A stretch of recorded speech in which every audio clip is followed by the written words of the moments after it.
And it's amazing how in my own life that when I am ready to learn something new, it seems that God or the universe or whatever you want to label it is that gives we call fate. Yeah. Brings us at just the right time, somebody or a situation that helps teach me what I need to learn.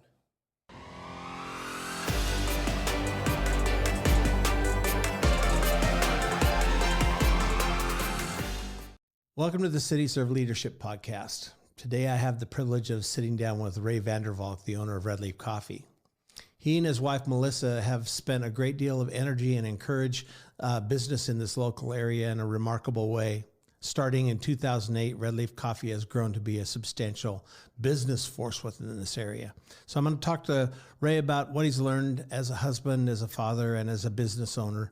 But mostly get the heart of an entrepreneur and what he goes through and how he thinks of his creation as it begins to emerge in business. So here's our interview with Ray Vandervalk. Okay, well, I was born in New Hampshire in the 70s, to date myself. Dad was Canadian, Mom was American. And when I was 3 years old, we moved to British Columbia. So all the way across from the East Coast to the West Coast. And that's where I grew up. It's where I went to high school. It's where I went to college. Different little summers I spent in Pennsylvania with relatives, even spent some time in Switzerland with some other relatives. And it's where I ended up meeting my wife, Melissa, and we were married on Vancouver Island right out of college, and we honeymooned in Lake Tahoe. So we drove from British Columbia all the way down the west coast to Tahoe and ended up stopping in to see one of the people that I had met when I was doing summer work in college. And he offered me specifically a job in his company for 3 months while I found what I really wanted to do. And all of a sudden, we decided to move from Canada to Oregon. And so at 2001, I think it was September 10th, 2001 was our first day in the United States. And then we were in the hotel room when September 11th happened. Oh, wow. And setting up our utilities, setting up our rent and stuff to, for where we were going to stay, and had different people ask us, are you really sure you want to move to the United States with all this craziness? But yeah, it was September 10th, 2001 we moved. Yeah. And when you got, was that moved to Longview? So, because that was even a little bit more of a journey, wasn't it? That was a bit more of a journey. Yeah.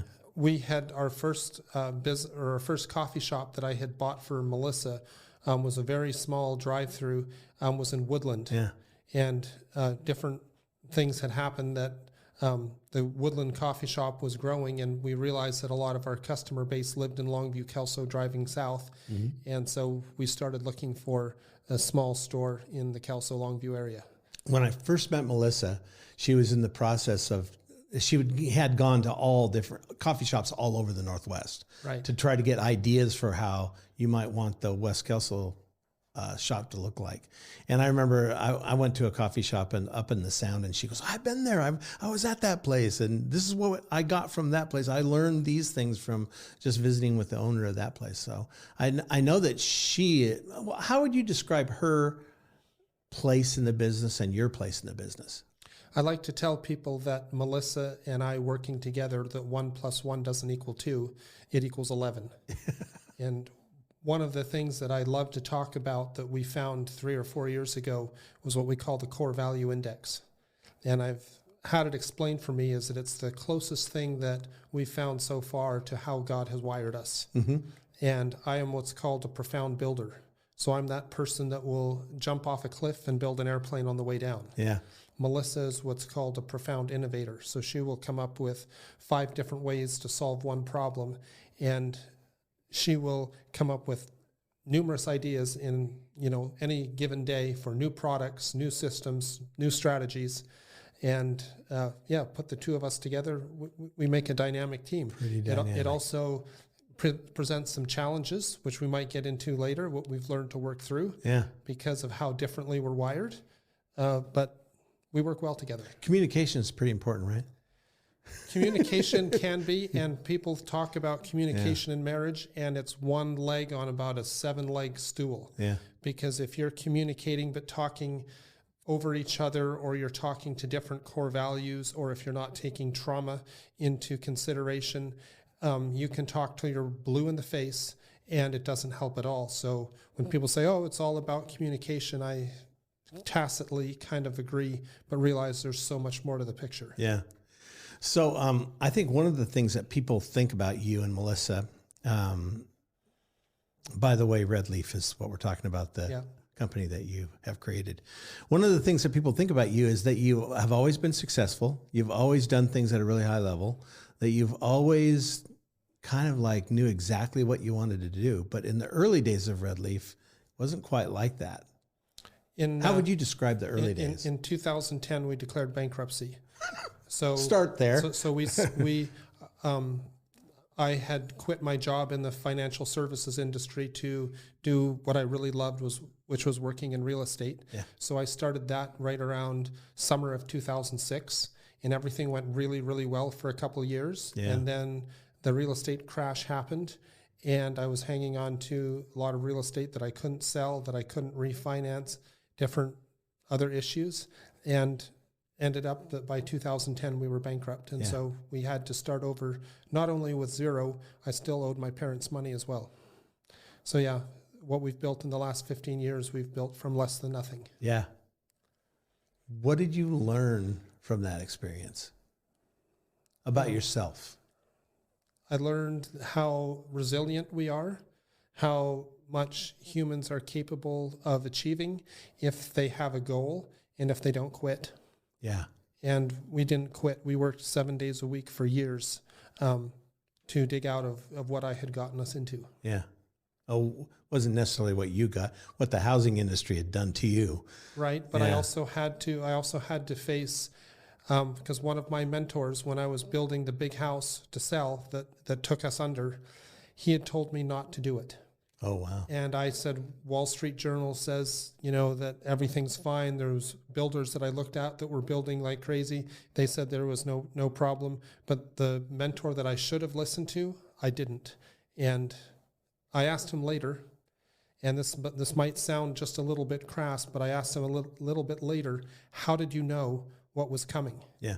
And he had lived through 3 or 4 housing cycles.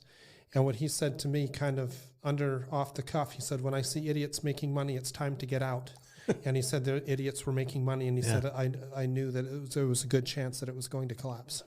And so I didn't listen. During this time in 2008, had you already envisioned Red Leaf? Is that already something that you had thought of, or did that come after that?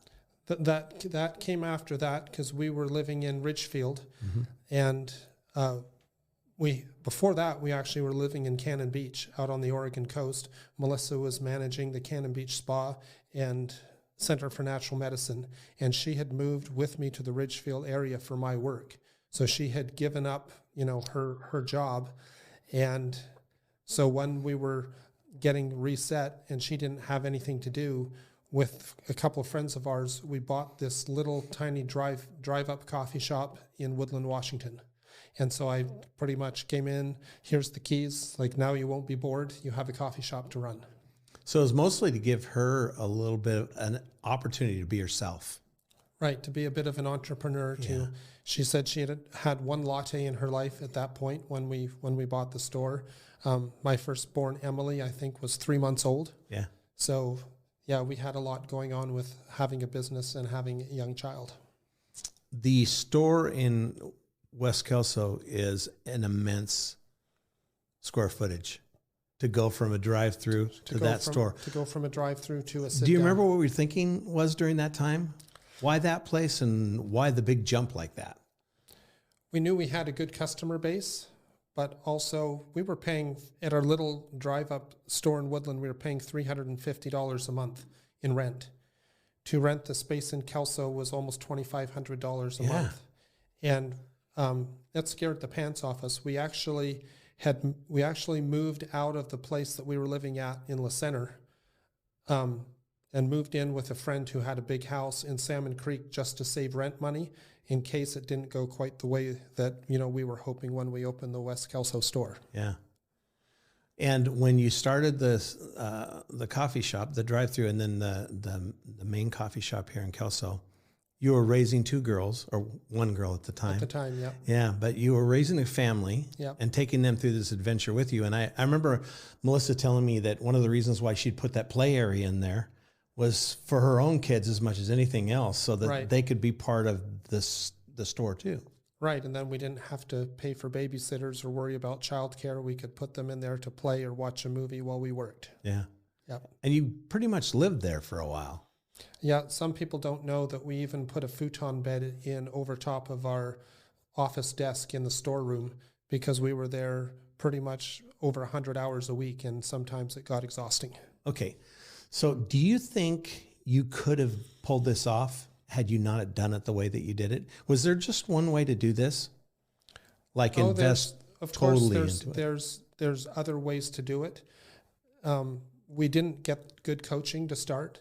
And one of the reasons that we've been as successful as we have been is we have gone and looked for the best coaches. Mm-hmm. I remember, I'm a big hockey fan, and I remember one of the hockey players that I followed growing up, and he was asked to become the president of it was a $100 million organization, and he's just 3 or 4 years older than me. And I remember him talking about the person that he hired to be his physical strength coach. Mm-hmm.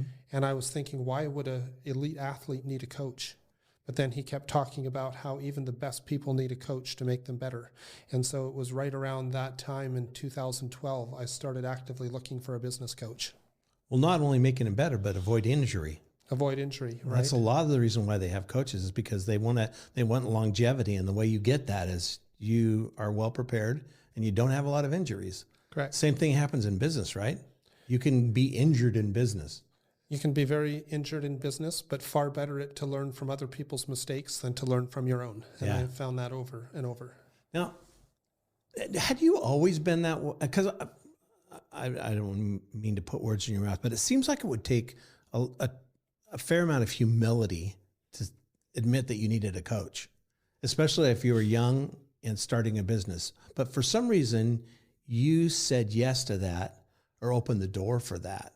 Is there a reason why you knew? Well, how did you know that you needed coaching?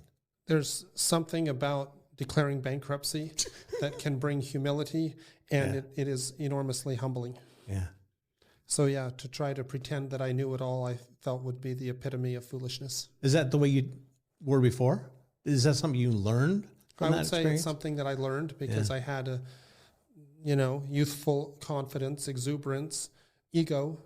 I've learned a lot about ego and about how to set that aside. Yeah. So, but then also some of the people that I follow, because I read a lot, I have 5 or 6 books on my nightstand at any given time. But the people that I look up to, they all hire coaches as well. Yeah.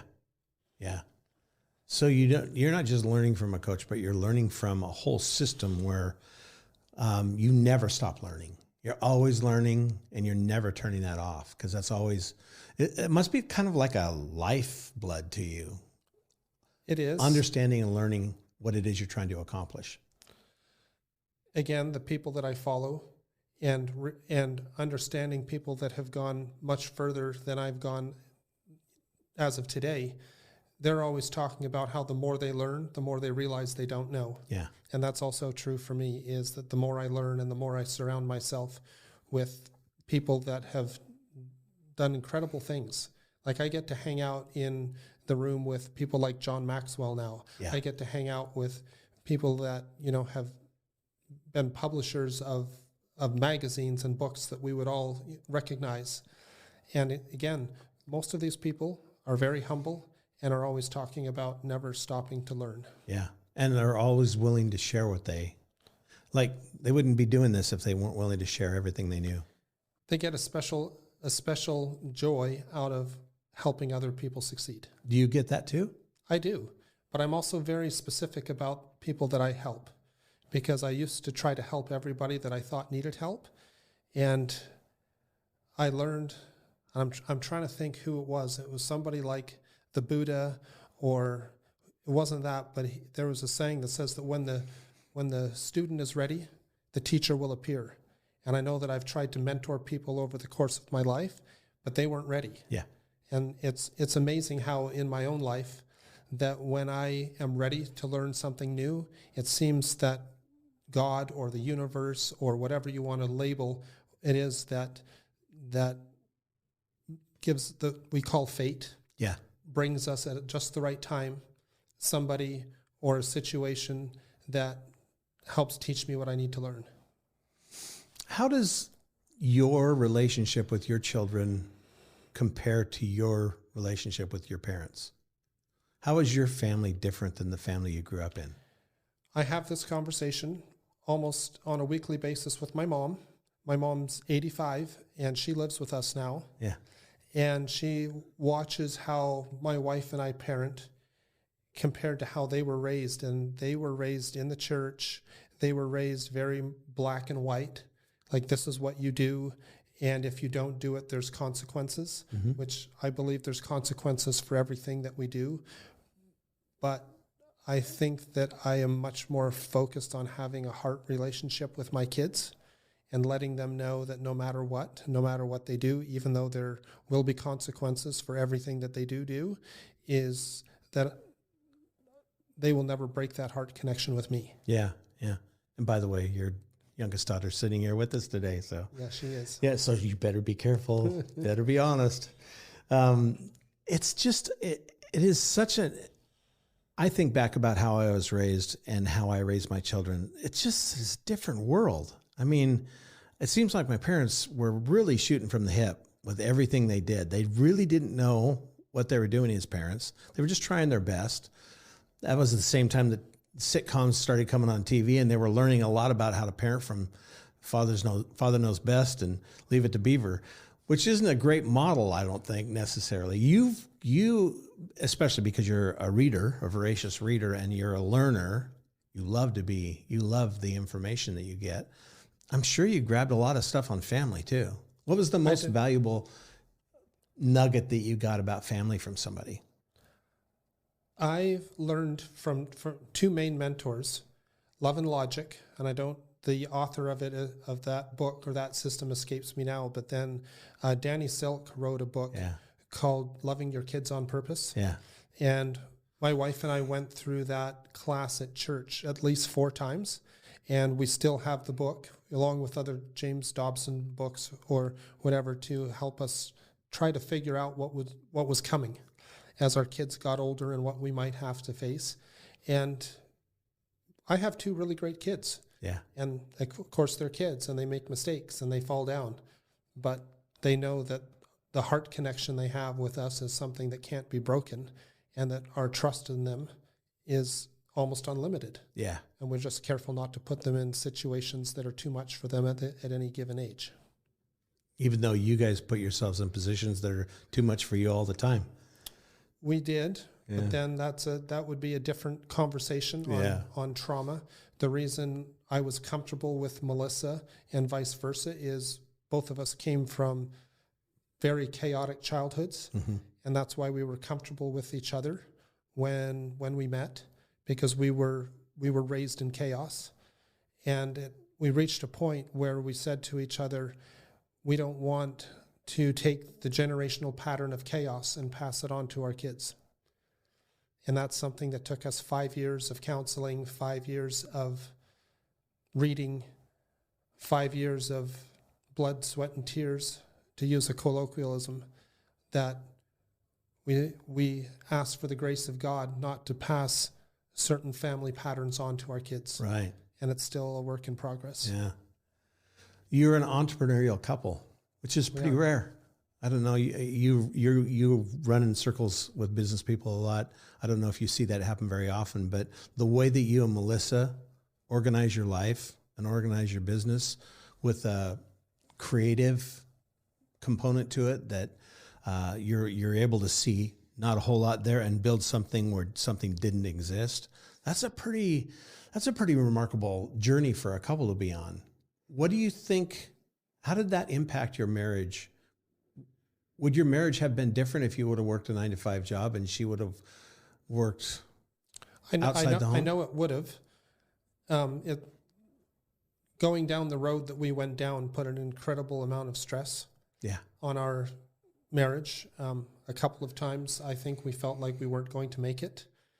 We learned a lot about what it is that business owners have in common.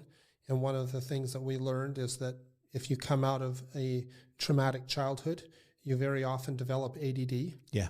And both of us have ADD. And people that have ADD are much more likely to start businesses than people that don't suffer from that. And just why is that? What part of ADD is that drives a business person? It doesn't allow them to focus on any one thing for too long, so they're jumping on thing to thing, and they see opportunity. They need that dopamine rush of going for the next new thing, whereas people that had a stable childhood, they don't chase that dopamine. But again, having that traumatic childhood and chasing the dopamine, it can show up in all kinds of different other areas. It can show up as alcoholism. It can show up as workaholism. It can show up as different things that both Melissa and I have had to struggle with because of the chaos and the trauma that we were raised in. Yeah, yeah. It's so interesting.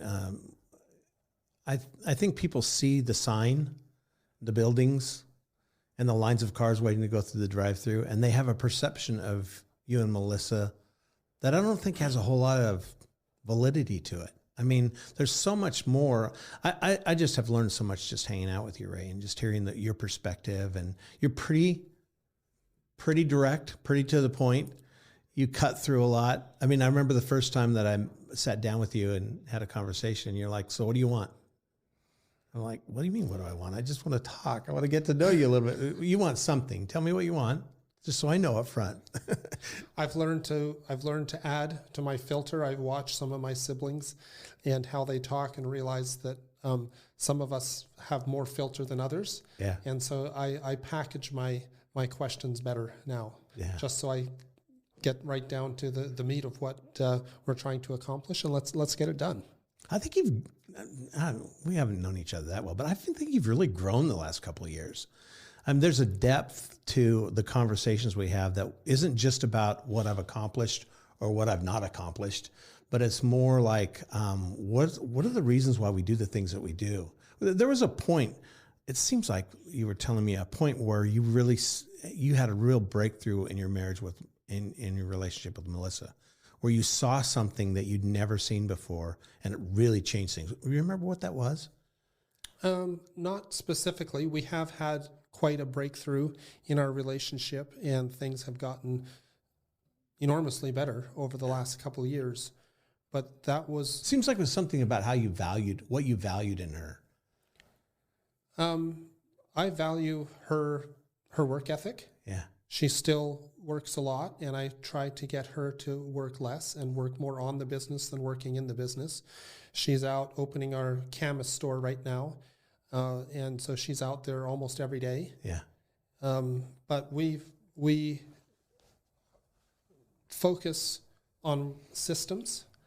And I think one of the things that was a breakthrough for us is that we realized that both of us were good-hearted people. And no matter what we were going through, what we were struggling with in our marriage, we came down to the one thing that we knew. And the one thing that we knew was neither of us got out of bed in the morning thinking, how can I make the other person angry? We were just trying to survive. Yeah. And yet when there can be acrimony in a relationship or hard feelings in a marriage, we had to keep coming back to what we knew was that both of us good-hearted people, and we weren't going through anything that other couples hadn't gone through. So we just had to find the tools and the resources to figure out what it was. Yeah. And what we found, which would take more than the one podcast when it comes to marriage, what we found was kind of shocking to us. Because you just talked about, how your parents you felt like kind of shooting from the hip and just kind of winging it. And I'm sure our parents on a lot of levels were the same way, but it prevented us because we knew that both of our parents were good-hearted people. Mm-hmm. They didn't get out of bed thinking, how can I screw up my kids today? They were just hoping, going to work, going to church, and hoping things would turn out. But what we had to recognize is that some of the things that they did, even though it was unknowing, were incredibly damaging to their kids. Yeah. And so until we could make that admission that we love our parents, we know that they were good-hearted people, but some of what they did needed to be healed. Yeah. And for a lot of people, it's kind of hard for them to admit that because they know that their parents were good-hearted people. Yeah. And it keeps them from going to say, well, I see this in one sibling, and I see this behavior in another sibling, and I see all of this fruit that is not good fruit, and we just kind of pass it off. And instead of saying that needs to be dealt with, it needs to be healed, and we need to start making different neural pathways so we don't pass that on to our kids. Yeah. When you wake up in the morning, are you still excited about what you're doing? I am. I love. Do you sleep well at night, Ray? Sometimes not. Sometimes I'm up on the computer at 2:00 in the morning because I'm putting together different ideas for partnerships that we're putting together. Yeah. Sometimes I sleep very well. It often depends on the amount of exercise I get the day before. Yeah. So I love to hike. And last week I did the complete cold water loop up around Mount St. Helens one day, and then on a Sunday I did the dog mountain climb out in the gorge. Yeah, when my that's brother a beautiful when he came to town. Yeah. Well, we're going to have to do this again sometime because there's a lot more to talk about, and you're a huge asset to this community. I know you see yourself as a member of the community that serves the community, that's here to help encourage the community, especially in the area of business, wanting this community to grow and expand and be what it was really, live up to the potential that it has. And I think there's a lot more there too. I think there's a lot we can do. That's why I'm doing city service, because I want the relationships between leaders to grow in this community. And I think that's strategic to what we'd like to see happen. But man, the things that you're doing, are not just for you and your family, but for the community, I just want to say yes. And I'm so glad you're doing it. I'm glad that you're a great model of how to build a community from the ground up and not wait for somebody else to do it for you. I imagine that kind of like, I have little different sayings that I keep on my desk, and I have a little saying that says, "If it's to be, it's up to me." Yeah. So yeah, I'm not a person to wait. Sit around and wait for somebody else to do it for you. Right. Yeah. Well, thank you for sitting down today. I really appreciate it. I really appreciate your candidness, and you don't have any trouble being straightforward, and I really appreciate that. Thank you. And maybe we'll get to do it again sometime. Yeah. Thank you.